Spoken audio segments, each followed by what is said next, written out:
The top. Welcome, everybody. Thank you. Here we are with Straight Talk on COVID. And again, thanks to everyone for participating and the AEE staff for doing a wonderful job of pulling this all together for us. As Tim said, this has got basically three parts. We're going to review responses from the member survey, which was emailed back in March. Then we're going to basically, step two is today. We really want to spark a discussion, straight talk. We want to have your feedback, your contribution. And we're going to have about 8 topics with a panel that we're going to hit about 8 minutes a person. Attendees, please submit your comments. I'm just going to say this is a new world now. We have, lots of impacts to you on your job, lots of impacts. Maybe your kids are studying at home. I know mine are, and they're driving me nuts. And it's a different world in clients, and it's all a struggle for everybody. So it's an opportunity for us to really get together as an association, spark a discussion, and try to find the best way to navigate through this crazy time. And the real benefit of you contributing today is that step 3, AEE will organize all these comments from your comments today in the live as well as the member survey, and that will be published next week. So you have an opportunity to really contribute, and we welcome that, and I'm excited. One of the things I wanted to do real quick is I will review the responses from the member survey. You still can contribute to that. It's going to close tonight. Here's the link, and by the way, I think in the handout section of the control panel, you can see there are download documents you can have access to as well. So some of the things that I saw, and again, it's important that I preface this. I'm just going to give you what I see. It's not really relevant. Everyone here can see what they want to see out of the survey responses. And if you look down in some of the open-ended questions, you'll find a lot of interesting comments. And I encourage you to go look at that data, contribute to it, because you might be able to see a business opportunity or see something that no one else sees. And so what I just want to do is present a few slides on some of the overall themes that we saw. One of the questions was, what will be the impact on climate change? And there's a lot of, difference here in this particular answer, that, carbon output will increase seems to be an interesting contrast to the second question. So we have some pretty good variance there. And again, look at the comments and you can see some of these things are very interesting. Some of the consistently answered questions were, what can AEE do? And there's a couple slides here that talk about that. And I again, encourage you to go to the SurveyMonkey and really take a look at what that data means and how it can be useful to you. What can AEE do? Have more free seminars, all these kinds of webinars and all these things which we're doing. And what I think is really tantamount is you all are here. We're having what appears to be a successful webinar now. And, that you're interested in this information as you feel that it can be transformative. One of the things I wanted to talk about, a view that I saw, a question that received the most response was, how do you envision your job or your business changing after this virus makes its way through our, and already has through our society? And there were many people responding to this, the most that I saw of any other response from the non-AEE questions. And so many people are concerned about job risk. That is a real concern. Some of you may not have a job, and some of us might not have a job, and we might have to make some changes, and that's okay. This is a time of change. This is a time of, sacrifice, but it also can be an opportunity. It also can be a time where you can shift gears or, shift into something that maybe is more, just say, honestly, maybe there's a greater need for some of the other things that you might be able to do. Another thing that came up was the cost and feasibility of working from home. Really, if buildings and businesses are shut down and people are working remotely, all the energy costs would be great savings this year from those buildings, but they'll really be showing up in your house and how to account for that. And there's, ways to deal with that from taxes. But those are some of the things that showed up here. And again, I would say, and probably most importantly in my opening review of this, before I turn it over to the real experts, is, this is an opportunity. You have an opportunity here to be more important in your organization. When you look at facilities, I know many of you, please say, yes, I don't feel like I'm respected. If you can relate to this, where, you present an idea and no one really cares about energy. And I can tell you, I'm a building owner too, and sometimes I don't even care. But when this virus hit our buildings, and my wife has a medical clinic and I own the building, putting in UV lights became a very big priority, and the money wasn't really the important thing. It was about putting myself at ease, putting myself at less risk. And so what I'm saying is that HVAC, lighting, energy management, and all of these ideas that you do in your daily life, this is an opportunity for you to make those, projects more compelling event if they can help fight the virus. Okay, and so your role could be better. I mean, a lot of people are really afraid of this right now, and I understand that. But be optimistic, because there are a lot of opportunities out there, and it's really only limited, by your creativity. So we're going to turn it over to some real experts. I want to move us into step 2, which is to spark a discussion. Again, we have this text in red for a reason. We really want you to submit your comments. We want to engage in you. And of course, with, there are hundreds of people on this call, we can't do hand raising, et cetera. But what we can do is we can have you send your messages in using the question dialog box. In the next slide, I'll show you how to do that in just a minute. But basically, that's a way you can contribute to the dialogue and provide ideas and suggestions. It's not just about questions, it's about comments, it's about ideas, it's about a way for us to all do better and share best practices. And then, as I said before, step 3, AEE will organize all the comments. So moving into step 2, how are we going to do this? So a couple of housekeeping items. And if you're, and I guarantee all of you are automatically better at this than me, since I couldn't run the webinar at the beginning of this call. But if you look down on your lower right-hand side of your control panel, you should see something that says questions, and some of you have already engaged us, which is great. That is where you will, enter your comments and questions during, as we go through the topics. And please, what we're going to try to do to manage the data, because GoToWebinar is going to give us data that's, basically time-stamped, is that we're going to have about 8 minutes per topic. We're going to do 8 topics. So ask all your questions on that topic within that 8 minutes. There will not be a Q&A at the end, so you've got to get your questions on that topic in right then so that we can segregate the data later with the spreadsheet. So anyway, that's the story there, and we'll move on to introductions of panelists. So I'm going to actually go bottom up because John's going to take over after this, so I'll leave his introduction to last. But I would like to mention we've got a fantastic panel here, international panel. We've got Hisham Lamidi, who's a CEM and has been a major leading role in France with AEE. He's got many publications. He's worked in energy efficiency, renewable energy, sustainability, and even advanced things, newer things like blockchain. He works with the European Commission as an energy expert as well. So we're going to have a great presence there from Hisham. We have Tim Jonas, who most of you probably know because Tim runs many of the things at the AEE shows. He is a CEM instructor. He's been an AEE president. He's a Hall of Fame member. He has taught in many countries and he's been a very successful businessman. And also, he's a lawyer. So please give him some, some friction about that because,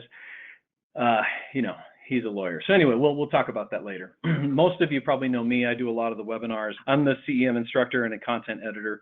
I've also been an AEE president, and there's my face. You can probably see my face in some of the videos that you've watched in prepping for your CEM. And the last person I want to introduce is the person who really had the idea for this whole interactive webinar survey. This whole initiative was really came from this man here, John Pushkar. And John is one of the leading experts in the field of energy management, but particularly safety. He is a world-renowned expert in boiler safety combustion. He built a multi-million-dollar company, sold it.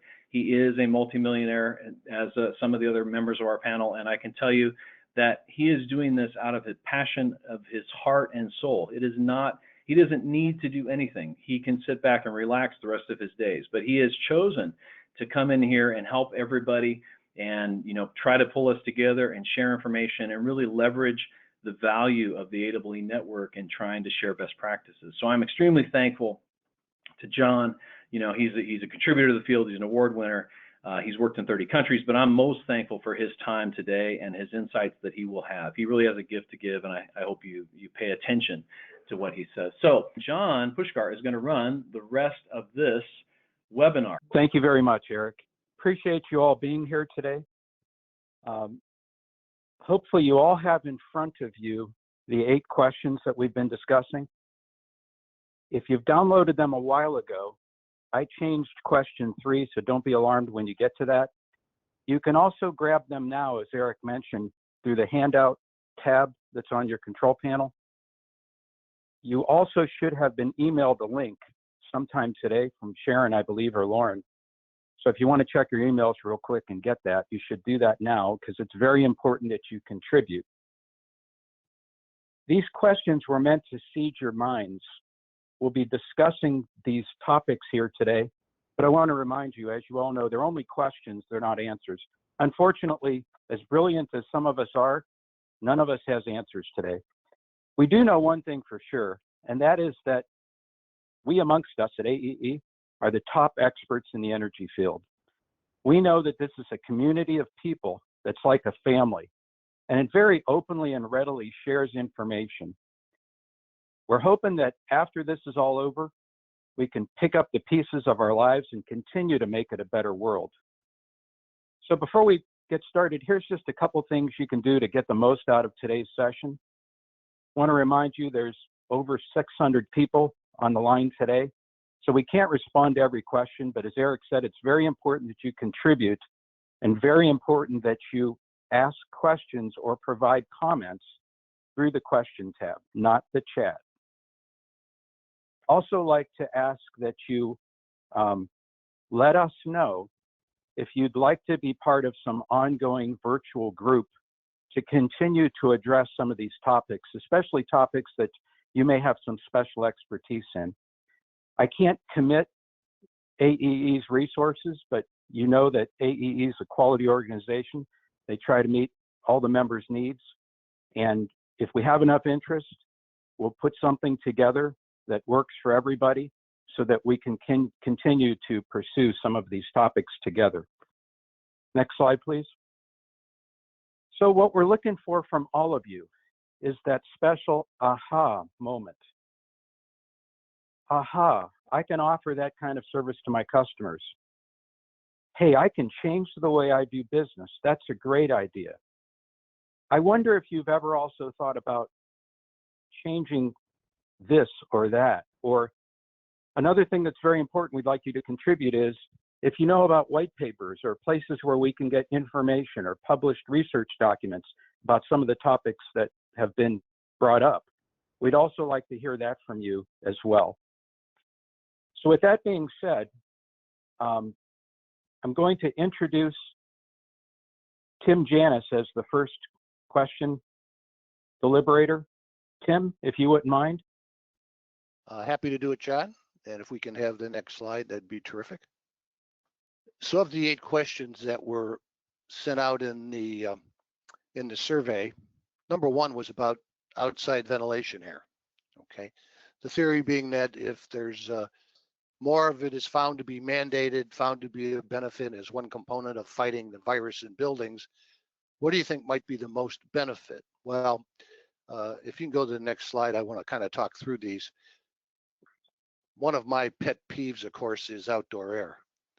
And most of you have had the time to take a look inside central station air handlers. And if you can get through the filter bank and look at the condition of the outdoor air dampers, I jokingly say there's only 2 kinds of outdoor air dampers, broken and about to break. But it's really not uncommon to find these in some state of disarray because they're out of sight, out of mind. We also have a number of smaller package units that have fixed outdoor air. And how we're going to accommodate bringing in more outdoor air, if that's found to be beneficial, is a really interesting thing. Most of the standards for outdoor air cycle around ASHRAE standard 62, which is indoor air quality. I'm sure that most of you folks are familiar with that and have seen that.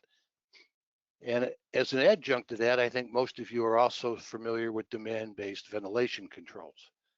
Of course, standard 62 looks at maximum occupancy of any given conference room, training room, whatever, and determines the amount of outdoor air needed based on maximum occupancy, but outdoor air is expensive. We have to heat it, cool it, humidify it, dehumidify it. And frankly, from an energy standpoint, we've always sought to minimize it. So standard 62 allows us to use CO2 really as kind of an indicator of occupancy. As the CO2 goes up, we simply assume there's more people in it. I imagine that this virus is going to cause the standard 62 committee to be in full scramble mode. And I wouldn't be surprised if we saw a lot of changes in how much air is required and based on the various facilities involved. Another thing to think about is building automation systems. They're ubiquitous now, and depending upon the age, they have all kinds of capabilities or can be expanded to have all kinds of capabilities. I would certainly like to see them utilized so we can monitor our ventilation and make sure we're complying. In the VAV world, one of the real questions has always been, if we know the amount of outdoor air that's required, how can we be sure it got through the air handler and got out to the zone where it's needed? It's always been tricky. Perhaps we can address that with the building automation systems, as frankly, all of the new VAV boxes have floaties in them and they're digital. So lots of data there. We're going to have to see if we can expand that. On the next slide, a couple of things to consider. So retrofit, we're going to need more outdoor air. One of the things we have to look at, if there's a substantial increase needed in ventilation air, do the systems have enough capacity to handle the additional load from the outdoor air? The other thing, of course, coupled with that is our air distribution, is our diffusers, is our zoning adequate? All of these things could become increasingly important. One of the things that struck me that I think I'd like to spend some time on, when we get to new construction, what about active chilled beams? Those of you, which of course is radiant cooling, very effective, and really our outdoor air systems, dedicated outdoor air systems, are only there to handle the ventilation requirement of outdoor air. There are some magnificent products out there for that really are going to be very good at controlling both the quantity and the quality of the ventilation air, incorporating heat recovery into those, as well as some kind of advanced filtration or disinfection. Seems like it would be simple. And then, of course, you've all been in a hotel that's got a PTAC unit, which to me looks like a Petri dish. I suspect they get minimal maintenance. You're lucky if the filter gets changed, and Lord knows what we could be growing in those. And before we go to Q&A, there have been some reports floating around that say increased humidity, 40 to 60%, helps slow down virus transmission. Well, in various parts of the country, I would suggest that getting to 60% humidity in the winter will be a task. Plus, it also causes some structural issues with the buildings. So there is a mountain of things to consider here in terms of ventilation. And of course, at this point, we don't know what the recommendations are going to be, how much additional ventilation or how it's going to be applied. But certainly will be a challenge that our members are going to take a look at. So now we're into the question and answer section. And were there any, John, were you able to find anything in the Q&A section that we should cover? Yeah, Tim, here's a question that came in. Are we sending mixed signals by telling consumers that more outside air is a safer environment versus social distancing and wearing of masks? Yeah, great question. Ultimately, I suspect we're not all going to be walking around with masks and social distancing, although that may not come until we get some kind of a vaccine. But certainly, you know, increased outdoor air, if that is determined to be what we need, is going to impact the energy consumption of our systems. You know, it's a parasitic load. You have to do something with it. So we'll just have to see how it plays out, but it's going to be pretty interesting. And let me help you with that also. I think if anybody out there knows of any published reports or studies that have been done that talk about the impact of outside air and disease transmission, that's the kind of credible evidence we're really looking to have. And quite frankly, that's what some of the code making organizations are going to need to have moving on. So we appreciate that question. We're not telling you today that there is a correlation. We're just thinking there might be and trying to get ahead of the game. Tim, one other question came in. You talked about possibly reprogramming or using building automation systems to do more. What kind of steps would someone go through to maybe do things with changing how the humidity control is done or other things that might help? Well, That's a solid question, and I think that bleeds us into what I would call recommissioning. There are no shortage of energy management systems, building automation systems out there that have been installed that have never been recommissioned. And these systems don't just live in a vacuum, all right? As an industry, we're not as good about that as we should be, but I would suggest that you can use your building automation system. You can write rules to cover exceptions. These things need to be recommissioned just like our HVAC systems need to be recommissioned. So I think where this is going to take us, as you blend the issues with our outdoor air and our air handling systems and our automation systems that run them, we're going to wind up with a real opportunity to recommission and get things working the way they should have been working.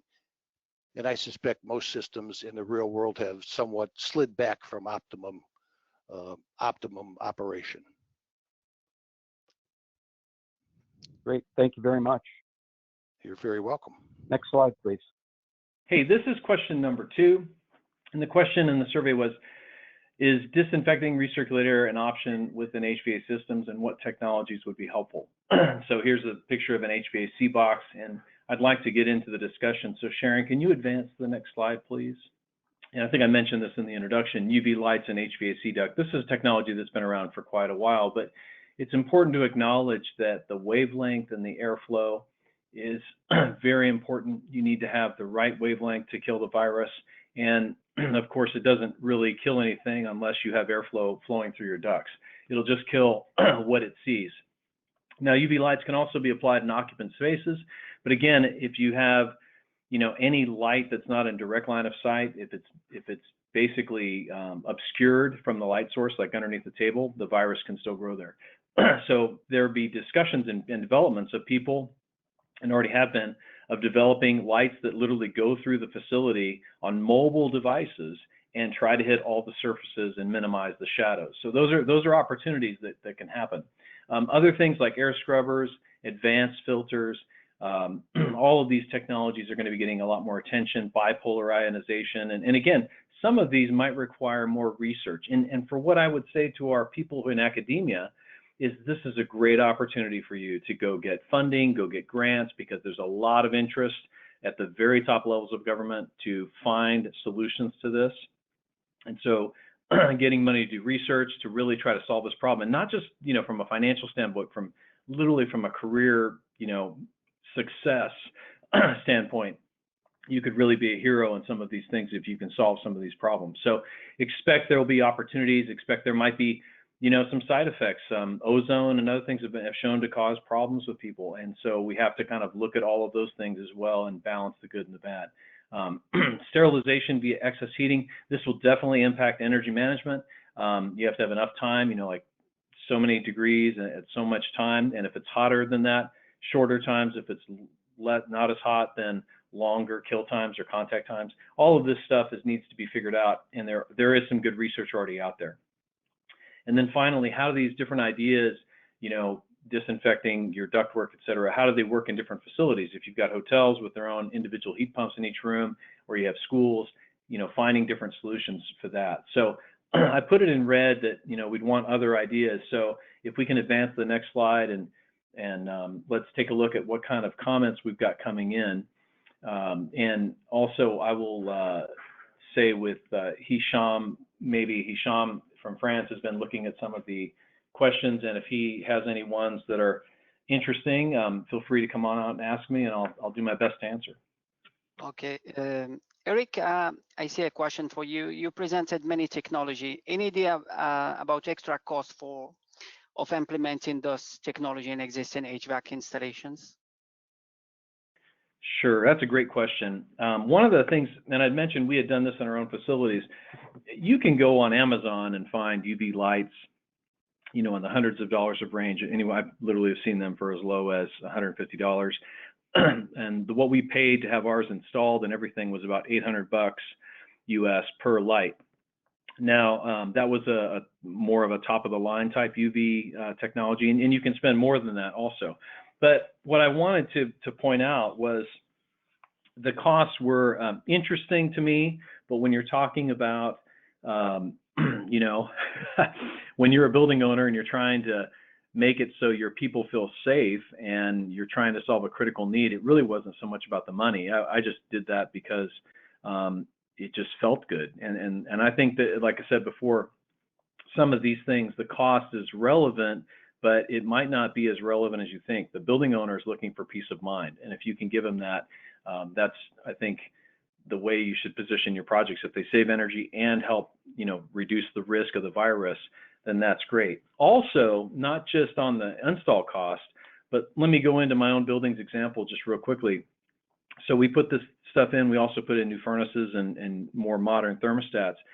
And you know, right now it's good weather outside, so you might not have as much airflow because the air conditioners aren't working as hard as they normally would in the summertime. So you have this UV light on with no airflow because the temperatures are mild. So you might have to program your airflow. And so we have ours programmed, I think 30 minutes every hour it comes on. And that's, you know, energy we're spending. We didn't formally have to, but we're doing it to kill the virus. And then you want to program to shut off, you know, on the weekends and after hours. So all of that stuff is classic energy management, and you're accomplishing both goals. You're trying to minimize the energy cost and also kill the virus. And I think, you know, looking at the whole picture of cost is a good way to go. So thank you, Hisham, for that. And I know we have other questions here, and what we'll do is we'll move on to the next presenter. And if you have other questions, feel free to type them in. We'd love to see what they show up, or comments that they show up later on would be fantastic. So let's go on to the next slide. And it's back to John Pushkar.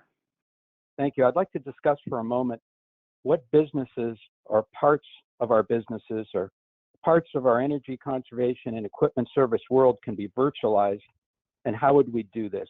You know that everyone, including AEE, is scrambling right now to make more programs virtual. So let's talk about and explore some ideas for how that might happen in your world. So open your mind for just a second and accept the idea that maybe your future is going to include doing energy audits, water audits, lighting audits, possibly remotely and virtually. Maybe you'll be guiding some of your customers' existing staff on what data to collect. Maybe you'll be doing it with cell phones on FaceTime, Skype tools, other tools that I don't know about that maybe you know about and you could submit to us. Some of you may already be doing this and would be graceful enough to share how you're doing it and what works best and what doesn't work. Maybe we're going to be sending our clients a kit with some basic instruments and tools that they'll be renting or sharing from us. Maybe a light meter, a velometer for air velocity. I don't know if you've seen the little cell phone attachments for iPhones that turn your iPhone into an infrared imager. Maybe we'll be training them on how to use this equipment and then getting it back from them once the project's done. Maybe we're going to be helping people to actually implement the findings themselves with their own staffs. Will this have implications for remote troubleshooting of equipment? Will we be able to inspect equipment remotely? And what are the implications for where we're performing this work or what the equipment is in the residential, commercial, or industrial environment? Other thoughts about what you can provide remotely might be things like utility bill auditing, utility purchasing, might be providing comments on utility contracts. There's training I'm sure you can do in your own specialty or expertise. I'm in my early 60s and I've had to kind of reinvent my knowledge base about things like PowerPoint, Zoom, GoToMeeting. Have you explored these yet? Do you have an account? Do you have the ability to write scripts? Can you build a website? If you haven't and don't have those skills, there's fantastic tools out there today, and they really kind of make it very simple, even for a guy like me who's just kind of learning it. Do you know anything about search engine optimization? You can advertise yourself with Google AdWords and optimize people trying to find you. If you need help, you can take advantage of services like Upwork and Fiverr, where you can hire these kinds of skills. I use these services and have for many years. You can find experts from around the world who, frankly, have worked for me very reasonably priced and have done great work for me. I know Eric's used these folks in the past. It's kind of a place where you provide a project that needs done and people bid to work for you, and I've found it to be a very effective tool. Do you know anything about creating videos? You can create videos today with your cell phone. You can use things like iMovie for Macs, and you can edit your own videos. You can post them to YouTube and create a following. And you got to think about things like, how will you market? How will you advertise? You might want to think about writing papers, presenting papers, writing a book, thinking about how much you charge. So these are all things that I think many of us are really going to have to absorb, make a part of our daily lives, and how we reinvent ourselves for the new employment challenges that are heading our way post the pandemic. Any thoughts or questions that have come in, Tim? Yeah, John, as a matter of fact, there were several really good questions, and one of them that ties into what you and I were talking about the other day. We were talking about the fire alarm systems in your building, and talking about how you could just go around and have a staff person take pictures of the various emergency lights and things like that. You don't need to have someone on site. So the first question says, you know, obviously the virtualization of many things seems completely possible, and it is underway. How do you see this affecting the revenue stream for those of us that are independent consultants? That's a great question. I've tried to think about that a little bit in my own life. You know, the way we used to price things in the past, or the way I used to price things, would be to try to get some estimate of how many days I was going to have into the total project. And then I kind of had a standard hourly rate I would use, and I'd charge for travel expenses and things like that. So today, that's going to mean a lot of that revenue goes away. But hopefully I'll be able to convince clients of two things. One is that the time that I actually spend directing them is worth much more than I used to charge. The other thing is I'm transferring some of my knowledge into the minds of their own staff. It's kind of a biblical thing. I'm not only giving them a fish, but I'm teaching them to fish. That should have more value to them too. That's a great point. Thank you. I also want you to think about the global opportunities that this opens up for us.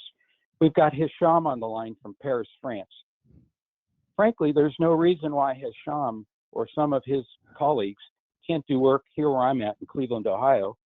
And there's no reason why I can't in the future do virtual audits in Paris, France. So I think this is the future. I don't think we can fight it. I think we have to accept it and realign our lives and our professions and our expertise to take advantage of where this is heading. Well said. Thank you. With that being said, we can move on to the next question. So if disinfecting and decontaminating entire rooms or surfaces is required for remediation or preventive effects in the future, maybe we're going to need more energy. Here's kind of what I mean. So you can think about places where people collect, doctors' offices, areas in hospitals, mass transit, theaters, stadiums, you know, many others I haven't listed here. Eric talked about that there are certain technologies, and you may recall some of where you're at, or in some countries there have been bed bug outbreaks. One of the technologies for remediating bed bugs is to heat surfaces in every room to 140 degrees and hold it there. Heat can also be used to disinfect against the virus. So is that going to mean, for example, more use of steam, changing boiler capacities, incremental electrical coils in places, since they'd be relatively easy to retrofit in? Is that going to mean we're going to have to know a whole lot more about heat recovery devices? we talked a little bit as with Eric's question about installing ultraviolet lighting systems. Does that mean that we, for example, can take lobbies or areas, make sure there's no people in them, and have a special disinfectant UV lighting system come on during certain unoccupied hours to disinfect spaces? While we're on that topic, I wanted to mention something. Eric said you can go to Amazon and see UV lights for a couple $100. I want to remind you that disinfecting UV lights is much different than just UV lights. Disinfecting UV lights primarily put out 200 to 300 nanometer wavelength light. Regular UV lights typically have lenses and things that absorb a lot of that very low wavelength light. So don't just think you can throw in anything called a UV light and it disinfects. It's kind of a special technology. So with that being said, when we think about maybe adding electrical capacity, boiler capacity, it really speaks to things like electrical power service sizes, power distribution to certain areas, possibly the need for steam lines, the need for new control systems. I think in the future, we're going to have to think about the purpose that we had when we were designing building systems. Remember in the past, it was all about things like comfort. We knew that health was a requirement, right? Because we were concerned about too much CO2 in the air. We didn't want to put people to sleep. Now it seems we're going to have to possibly think about disinfection as a whole new function we're building into building HVAC systems and building control systems. So hopefully that sparks some thoughts amongst all of you. Take a look at any questions we might have. John, this is Tim. I saw one come in, and this might be an impossible one to answer, but one of our attendees wanted to know your opinion on what the most cost-effective way to disinfect, and if does that mean it's chemical because the other ones might be energy inefficient? I appreciate that question. That's a great question. So here's kind of what I'm thinking. I'm thinking there's really two things you got to think about.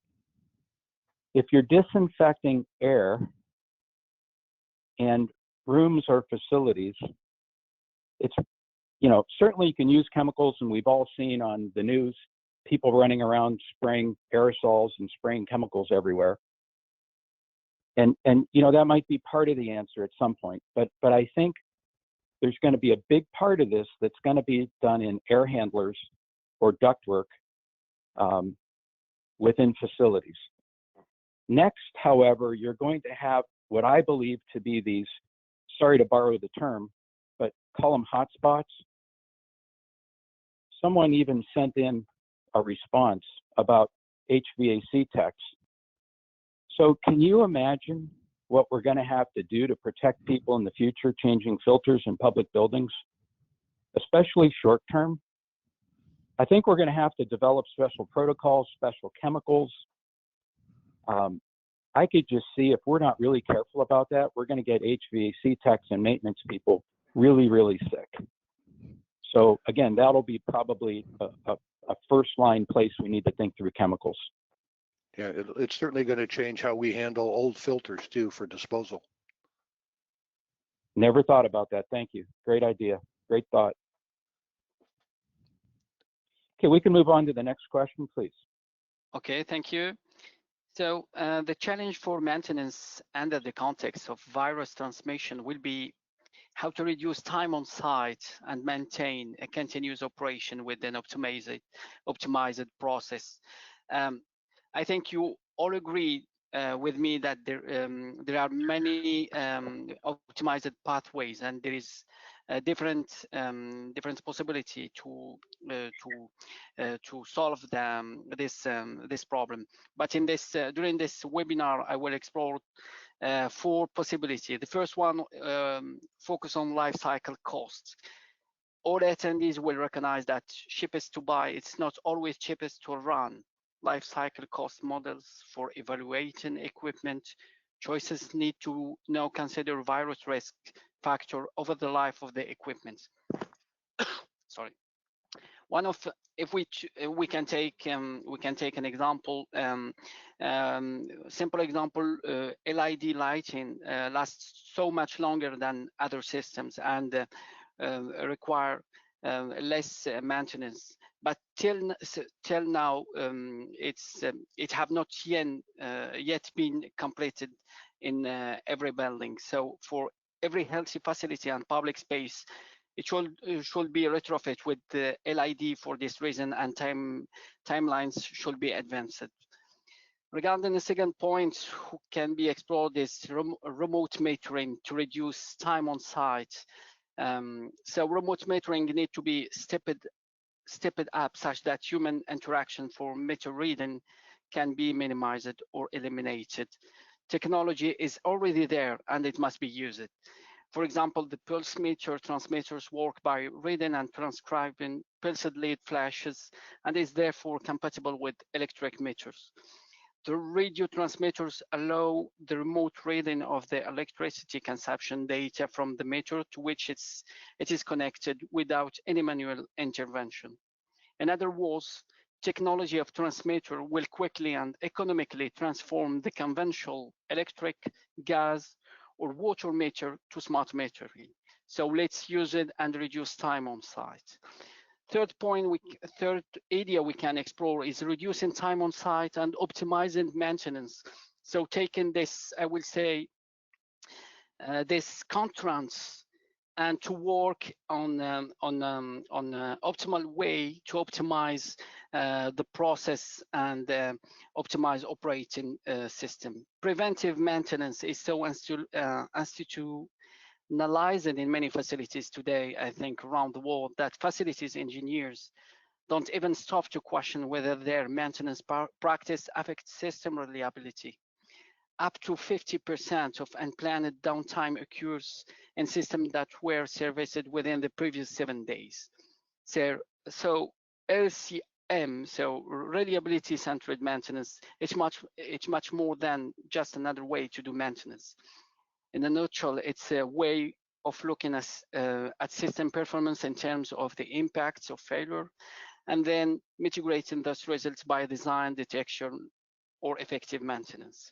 It is highly reliant on predictive maintenance, but also recognizes that maintenance activities on equipment that is inexpensive and unimportant to facility reliability might best be left to reactive maintenance approach.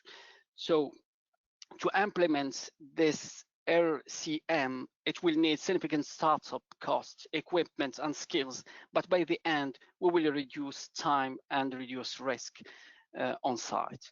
The fourth point I explored is fault detection and diagnostic software.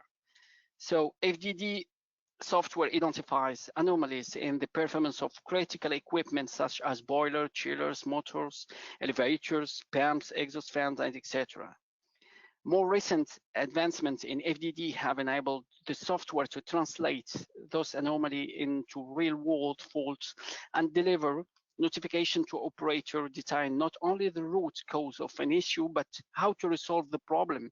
So by this solution, we can reduce time on site, and when we go to site, we have just a rule to fix the problem.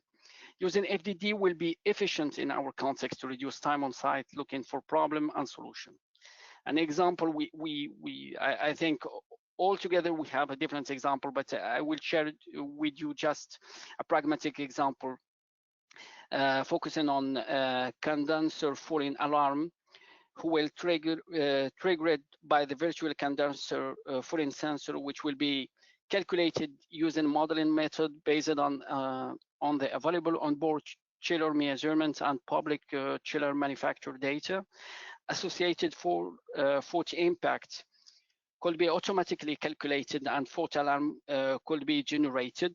The maintenance technician will clean the condenser, and after the cleaning services, the reading on the virtual condenser falling sensor will back to the normal. So under this example, I want just to share with you that there are different possibilities to explore in order to optimize maintenance and reducing risk related to these points. Any question from attendees, Eric? Yes, I see several, and I'm just going to give you this one here because some people have asked, where are some places that they can research or learn more information on the ideas that you presented, like websites, etc.? There are many websites. I can suggest some of them. AEE resources, if you are a member of AEE association, you have access to different scientific publication and also scientific articles.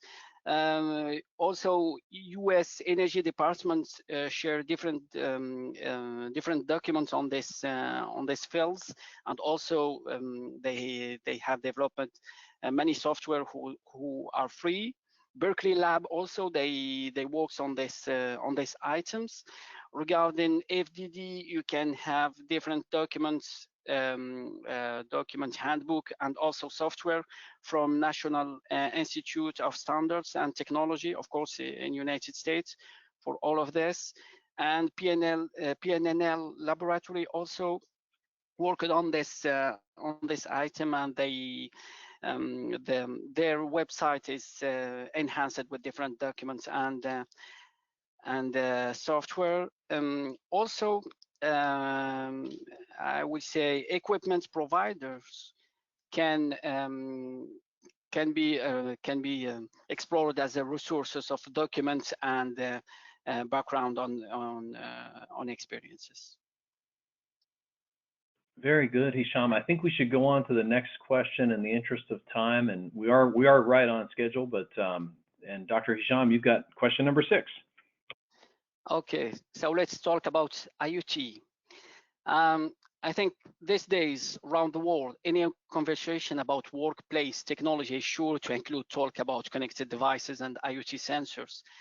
Of course, weighing the cost of sensor against the return on investment is an important consideration. But as the cost of IoT sensors has been dropping and will continue its downward trend over the next few years, it will be more used in the context in the next decades. Currently, IoT is already used in many countries to monitor temperature, air quality, pressure, and volume. A concrete example regarding risk is monitoring of Legionella, who is a bacteria which can cause a pneumonia-like disease called Legionnaire disease. Example of solution is already implemented in different typology of buildings. A wireless rugged transmitter with external immersion probe and glove finger allows measurement of temperature, remotely immersion in fluids or in soils. I think after the current crisis, many building owners, especially commercial buildings, will look to implement a monitoring system for air quality based on CO2, PM10, PM2.5, VOC, and other items. A study, for example, published in the Journal of the American Medical Association suggests that long-term exposure to PM2.5 may lead to plaque deposits in arteries, causing vascular inflammation and hardening of arteries, which can eventually lead to heart attack and stroke. About disinfection cycles who can be connected and related to a situation observed through IoT, I think many solutions could be used, like providing more outside air or UV radiation, as it was highlighted by Eric. UV radiation reliably reduces the germ load and improves hygiene and storage condition. Disinfecting air in the supply air ducts ensures efficient reduction of microorganisms for long term. Another point who can be explored under this subject of IoT: can better diagnosis applied to existing HVAC system minimize the time needed for tech visits?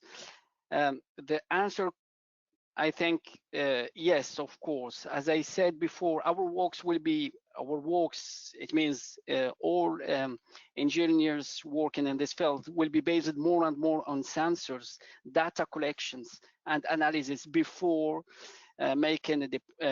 before visiting sites or implementing solution on site.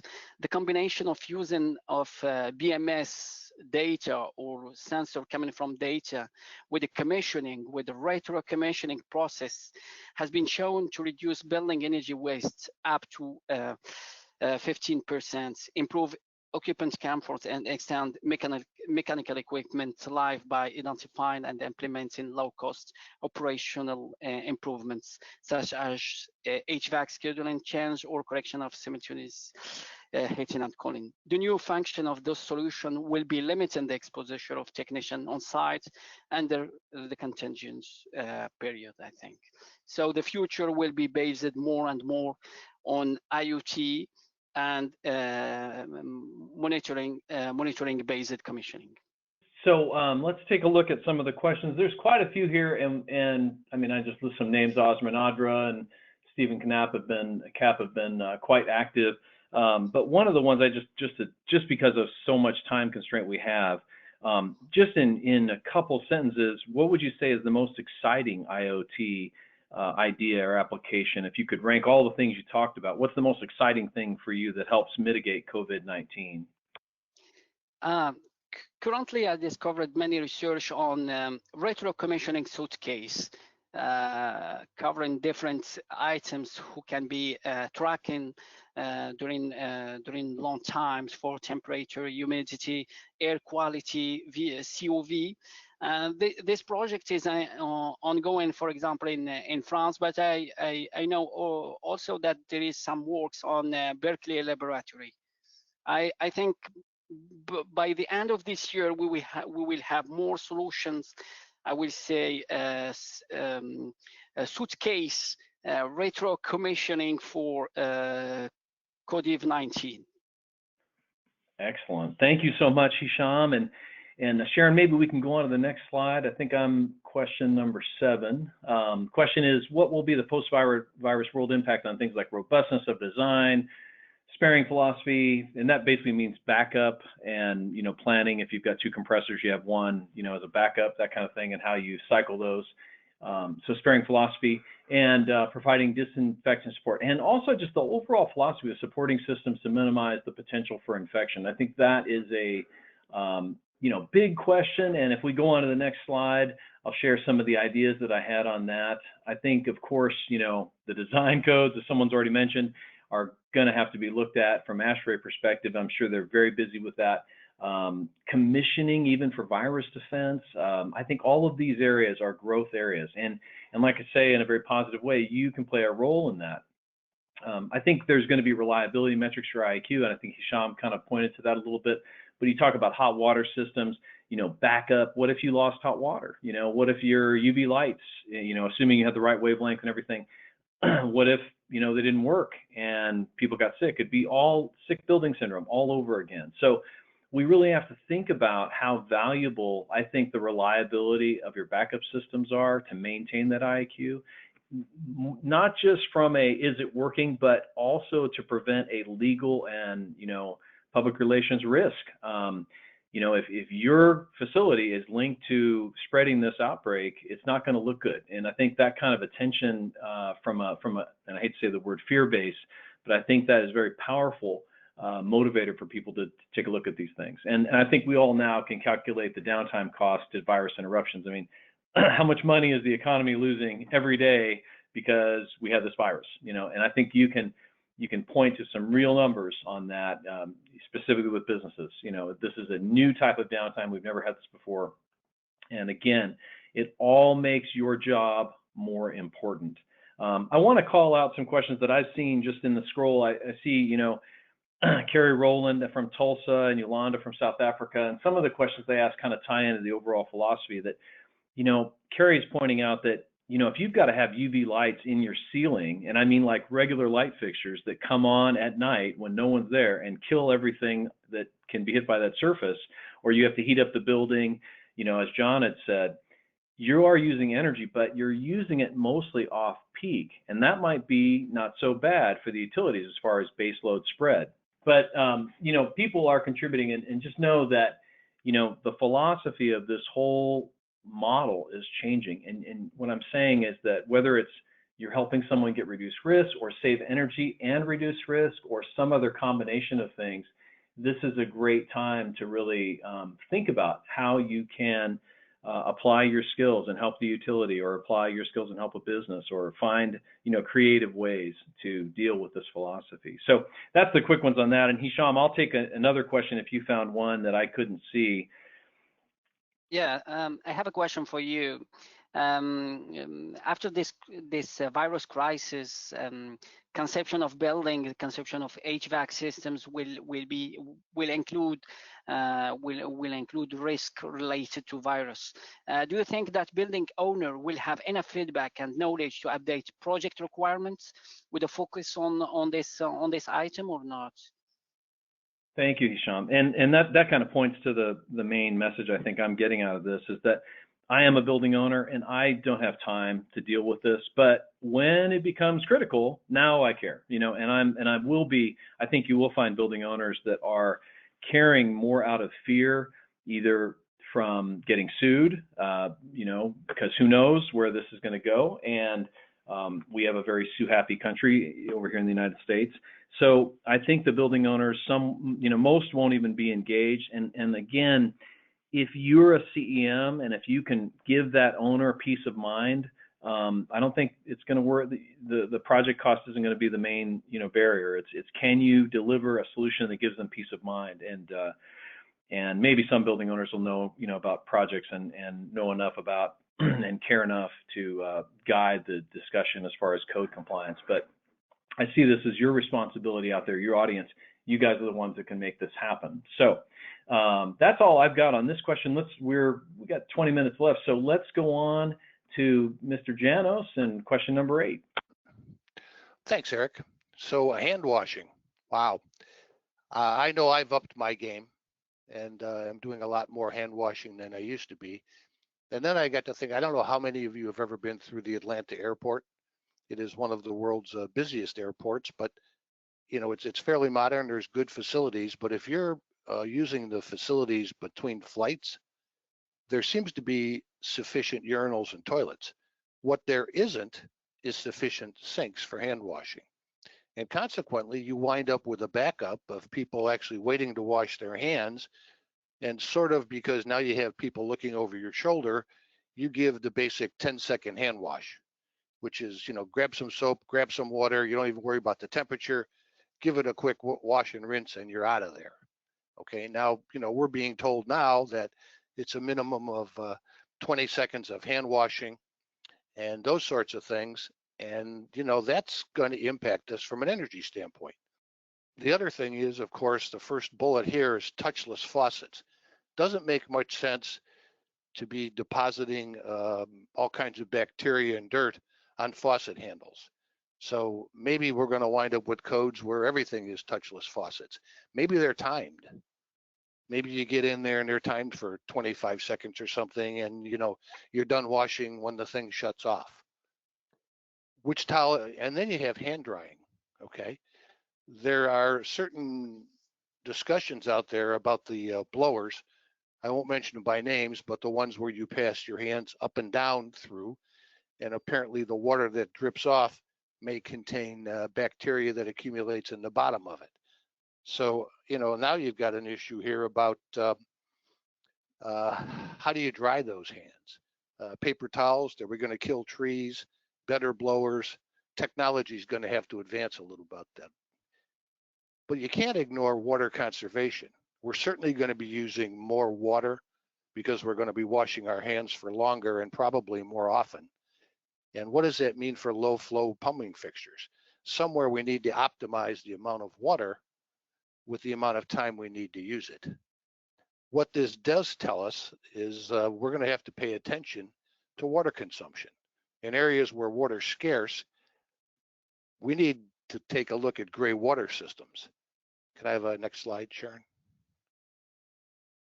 Now, traditionally, I'll just stay on gray water for a minute, but that is low quality heat to recover.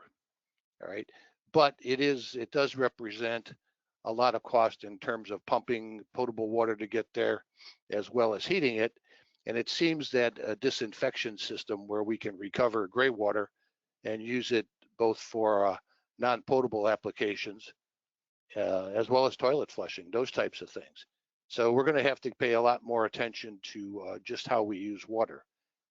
Of course, that also brings up ideas about rainwater harvesting. Practice in some areas, particularly by those folks that are really sensitive to it, and largely ignored because in the United States, just because we're used to having an abundance of water. But then, of course, we're going to need to heat water, no matter where we get it. So, what's the most efficient way to do that? And there are a number of heat recovery devices out there that are available, even for relatively low temperature water. They're pretty sophisticated, but I think we're going to have to take a hard look at those things just to offset the costs. John, any questions coming in on the other side of things? Tim, there have been a number of brilliant comments and questions come in. I just want to read a couple of comments that I thought are just wonderful. One is a gentleman wrote in and said, what about water use during the time waiting for water to heat up? We've all explored tail end circulators and the design of some hot water circulating systems, and we might have to relook at that in some facilities. Yeah, and that's a really good point. I think in my example of the Atlanta airport, it doesn't matter too much when you've got 30 people in line waiting to wash their hands, because it's obviously going to be warm. We're probably worse at that in home or in office buildings where you actually have to wait for hot water. So maybe that's going to raise the interest in instantaneous heaters. Another comment came in. Someone talked about the fact that, blowers seem kind of unsanitary because you'd be blowing an aerosol of water throughout the whole space. I think there might have been some papers published about that. I don't know anything definitive about that, but it just commonsensically seems that way. It certainly seems that a topic that's going to have to be researched, and we're going to have to figure out what the best way to do that is. There's critiques about every form of doing that, blowers, whether they're the air blade type or just the one that sort of blasts out. But the disadvantage, and they've identified it very well, is simply that as you blow that water off your hand, you're probably taking bacteria and Lord knows what with it, and you're depositing it or spewing it around in the air. Paper towels, of course, are a little better about that, but there are conservation issues associated with that. We don't want to kill a forest. Any other ones? Yeah, here's kind of maybe a last one for you on that topic. How might solar hot water heating contribute to some of the need for additional hot water here? Is this possibly an opportunity? I think that is legitimate. Solar hot water has always worked. All right. Now, the economics depend on a number of things, but the reality is, even in parts of the country that don't get a lot of sun, you can still do solar hot water. It's ubiquitous throughout the Caribbean, of course. And I think as we start to use more water and have the need to heat more of it, even whatever boost we can get from solar hot water heating might be a reasonable opportunity. So if you don't have any other questions, and before I turn this back over to you for a close, I would like to thank you both, for myself, for the other presenters, and for the Association of Energy Engineers for kind of spearheading this whole thing, John.